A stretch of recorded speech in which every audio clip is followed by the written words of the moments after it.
Welcome back to a very long Friday Night Live, my friends. She's, of course, not on camera. She's been drinking coffee, and that's the excuse for being manic tonight. This is absolute garbage with movie talk right off the bat. Her chat thanks her for showing the little girl in her vlog today. There are currently 193 people in the chat. She's been really enjoying spending the time together all day with Salah.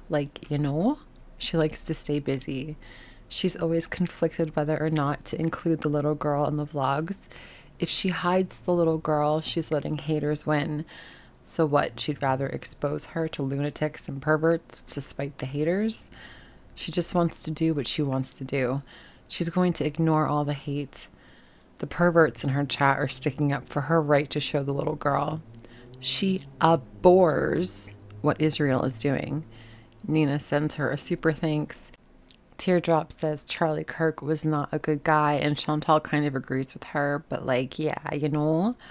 she's watching visuals on TikTok because she just loves tragedy. It's the weird political talking points, same as last night, same as tonight. Melly is back to compete with Nina. She used to want to be rich and famous and have yacht parties, but now she just wants to be a good person and entertain her chats. Food talk and lots of yawning. She reminisces how a dad she once babysat for got mad at her for eating a box of macaroni and cheese. I'm guessing she probably cleaned out the entire pantry. She threatens another live stream with the little girl again. Someone tells her about pickled Pepsi, and that just may be the thing that sends her back to Canada, folks. She says the little girl's parents try to discourage the girl from eating all the snacks, but Chantal always says it's okay. For breakfast, she had chicken tendies and french fries and coleslaw.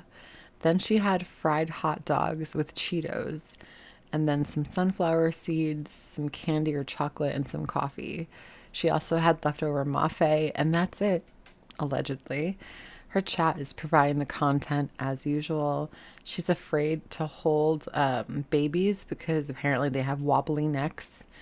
She praises Degrassi for having hard-hitting drama. People are starving everywhere, so she's allowed to eat whatever she wants. Why are we policing her spaghetti? She buys food for a lot of people, but she doesn't owe the internet anything to tell them that, as she tells the internet that. Chantal herself hadn't met any real poor people in Syria. Not very poor, anyway. She helps pay for other people's rent, too, apparently. Salah says that the haters are farts on tiles. That man is obsessed with poop. She's mad that real travel vloggers don't get the same heat that she does. The restaurants love Chantal apparently because she buys a lot of food and, no kidding, she goes after the United States for having starving children. We're all wrong about everything and we want her to be a mess, but she's really not. Someone named Marilyn is really giving it to her in the chat right now. She tries to downplay her gluttony. There are currently 202 people in the chat. She goes to get her charger and comes back completely out of breath. It's amazing to never have to buy toilet paper, she says. She doesn't dry herself after she sprays her butt with the hose. So what, wet panty queen? She says Damascus is about 2.5 hours away. Salah was passed out on a couch in the other room, so she woke him up and told him to go to his room. She asks chat to look up what movies are playing in Syria because obviously she's lazy. Poor Salah was so stressed when he had to leave Kuwait, she said. Then there's all of a sudden a very strange noise that sounded almost like a cat screeching. And Chantal goes, "What was that?" And she sounds real worried and she mutes the mic. She comes back a couple minutes later and says it was another cat outside. She woke Salah up with her yelling. Loads and loads of babbling at the chat. There are now 264 people in the chat. She says she wants to have a joint birthday party with the little girl because obviously Chantal can't let the kid have her own birthday party. She has to be part of it. She says her needs are really starting to stress Salah out. That's a great sign, eh, cutie? She says he's a sweet person in a lot of ways. There are now 142 in the chat. who else is watching this besides me? Go to bed, Chantal. She had a meltdown when they were only on government electric, and so Salah called his uncle for advice, and the uncle basically told him to buy solar panels if they could afford it.